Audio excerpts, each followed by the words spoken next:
They taught you to look up, search the stars, imagine what might come down from the sky. But the Navy, it doesn't look up. The Navy looks down. And all across the world's oceans, sonar operators have whispered the same thing for decades. There's something moving down here, and it's faster than physics should allow. You know the story of the tic-tac, but no one ever talks about what happens when it hits the water and doesn't slow down. If you want to understand why the Navy is afraid of these objects, you need to understand something simple. Water hates speed. Air is easy. Air compresses and it moves out of your way. A jet punches through it with brute force and a bit of wing geometry. But water, however, that's a different beast. It is 800 times denser than air.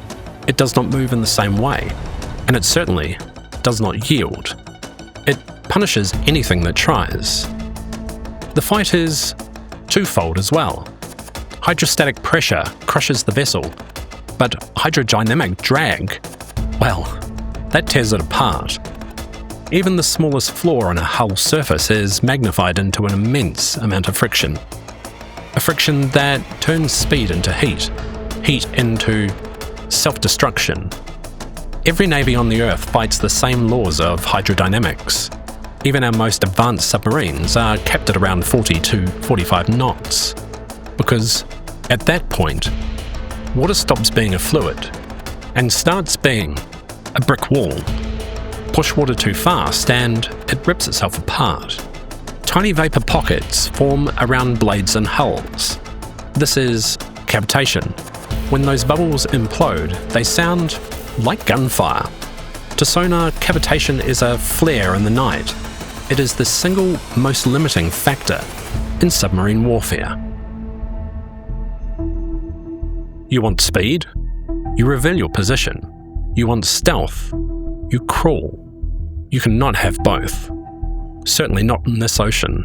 Not with these physics. There is, however, one exception. One weapon that breaks the rules. It's called the Russian VA-111. 200 knots underwater. That's impressive. It creates a gas envelope, a supercavity that lets it fly through the water like a bullet through air. But that bubble does, however, come at a cost. Supercavitation produces noise peaks in the 600 to 1000 Hz bands. It's one of the loudest signatures in undersea warfare. And this is where the Navy's problems begin, because the objects the Navy has recorded aren't loud. They don't cavitate, they don't leave turbulence. They don't announce themselves with a roar of collapsing bubbles. What sonar operators have captured for decades is something else entirely. Something with a clean, thin Doppler streak. No broadband noise, moving faster than any submarine, torpedo or supercavitating weapon ever built. Speed is not the anomaly. Silence is. There's another rule nothing breaks. The Thermocline. A thermocline is a temperature barrier. It's like a wall of cold water that bends sonar and resists movement. Submariners, they love it. They hide in it. They avoid crossing it at speed. They treat it with the greatest of respect. But USOs don't. They don't slow. They accelerate. They move through density layers as if they're not there. That's not advanced engineering. That's a different relation with physics.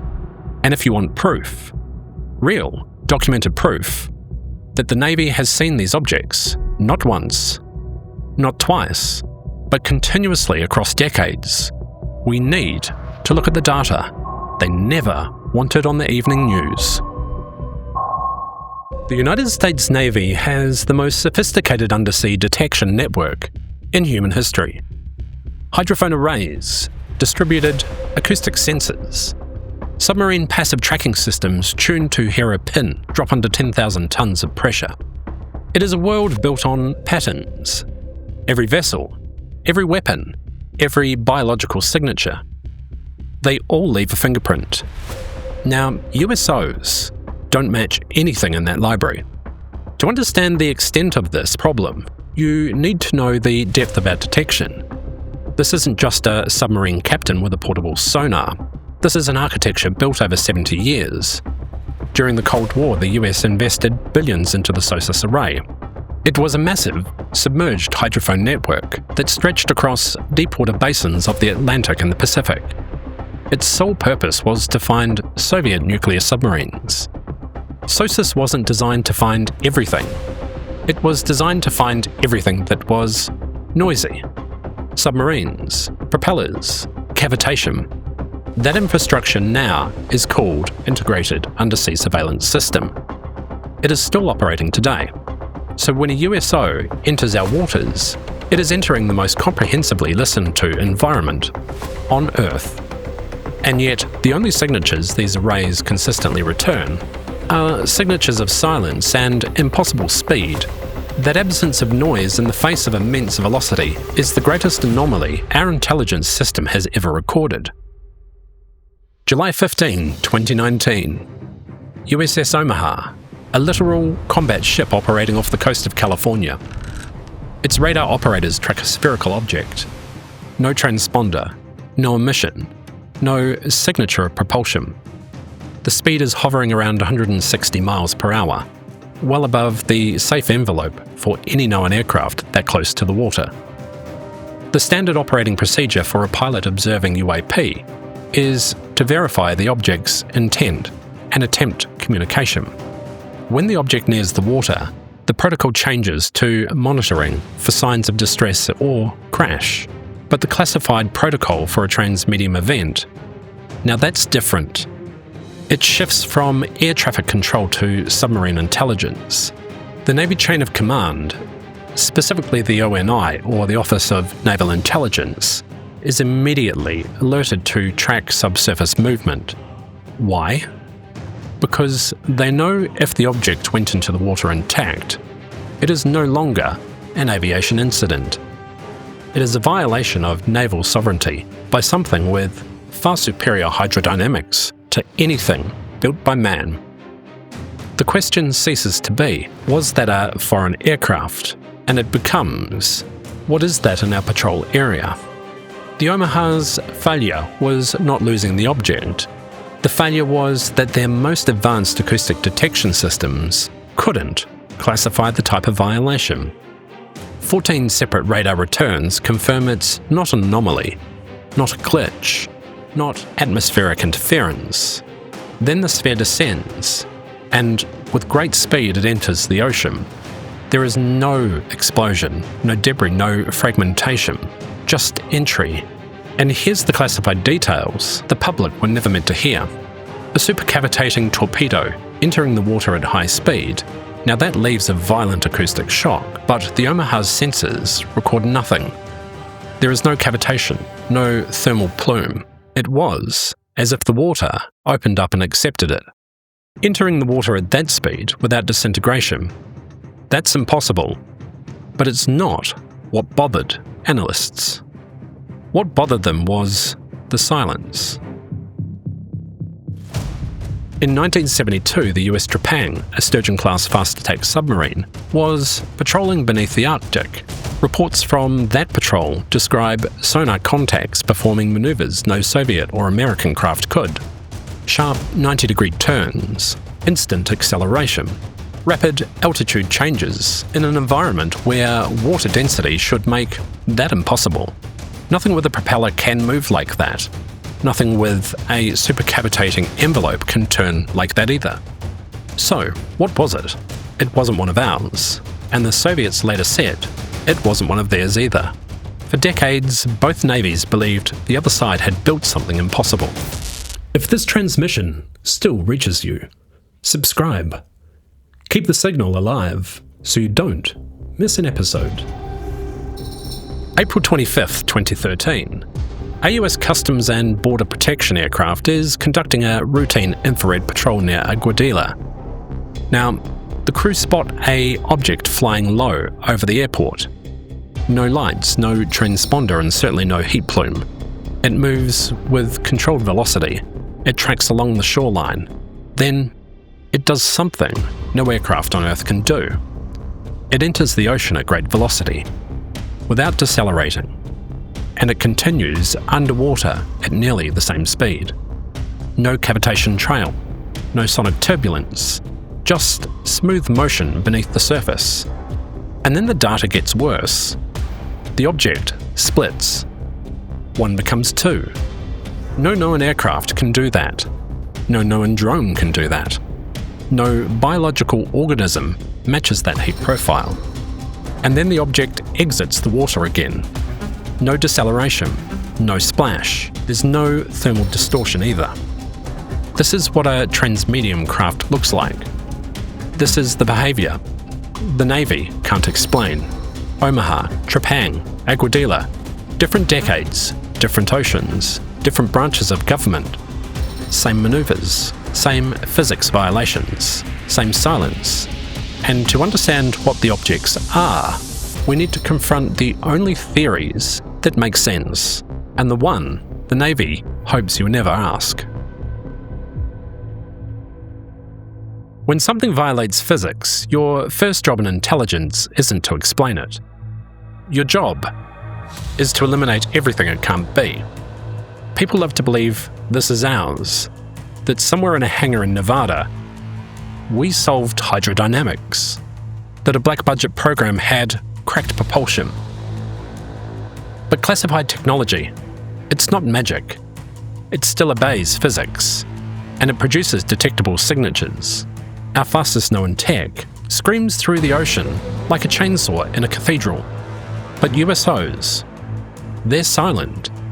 Classified programs don't break physics, they just hide from Congress. The next theory is foreign adversaries. It's impossible. No nation has the metallurgy, the power systems, or the hydrodynamic breakthroughs needed for this kind of performance. The physical constraints, they're immense. For China or Russia to achieve this, they would need a power density breakthrough, a true revolutionary energy source, small enough to fit in the craft that can handle this instantaneous power requirement for speed transitions. We are truly decades away from such compact fusion or antimatter solutions. The hull material would need to withstand the immense thermal cycling created by atmospheric friction, the shock of water entry, and the deep sea pressures, all without structural fatigue. We rely on titanium and specialty alloys. This would require something entirely new. Our intelligence knows exactly where the material science boundaries lie. The instant 90-degree turn and the speeds observed, they're simply beyond the known material limits of Earth-based and man-made physics. And if Russia or China did indeed have the tech like this, nothing on Earth could stop them. Nations bluff about missiles. They don't bluff about physics. Craft capable of operating in and out of water without performance loss is a transmedium vehicle. If we discard conventional propulsion, we are truly only left with an exotic requirement. Transmedium travel, it requires more than just cheating drag. It requires a field effect, effectively making the water believe that there isn't an object there at all. Inertial dampening is one core requirement. The speed transitions, the instantaneous stops, those would instantly kill or render unconscious any human occupant. Magnetohydrodynamics is another theory.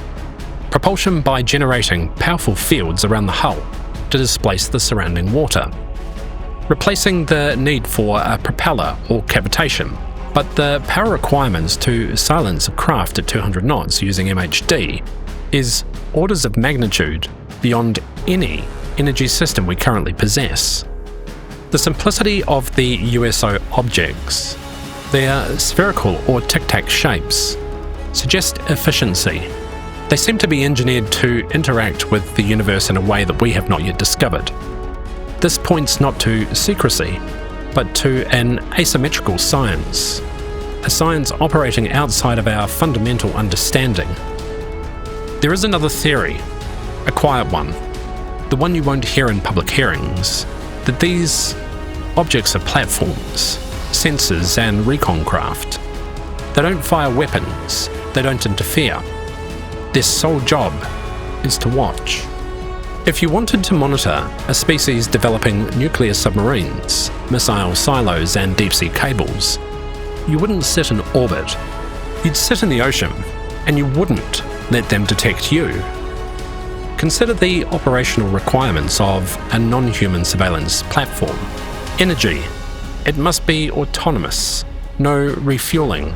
No visible exhaust. This suggests an energy system that draws power directly from the environment, perhaps harvesting zero-point energy or ambient thermal differences. The consistent non-threatening behaviour is the most telling detail. They seem to be observers. They don't engage unless cornered. Their objective is data acquisition, not confrontation. They are the ultimate quiet intelligence asset. Their behaviour fits reconnaissance. The silence fits reconnaissance. The consistency across decades fits a long-term surveillance pattern. Now, there is one last theory. This one's not official. It's never been written down. But every generation of deepwater sailor believes it. That something else is down there. Older, uninterested in us, unless we get too close. A presence that moves through the ocean as easily as we walk through air. Some call it a race. Most don't call it anything at all. They just say, we are not the apex species at depth, and whatever shares this planet with us understands the ocean in a way that we never will. We've eliminated what these objects can't be. Now we're left with the part the Navy refuses to put into writing, that the ocean is not empty. It's occupied. Omaha, Trepang, Aguadilla, different years and different oceans, different sensors, and yet the behaviour is identical. Not similar, just identical.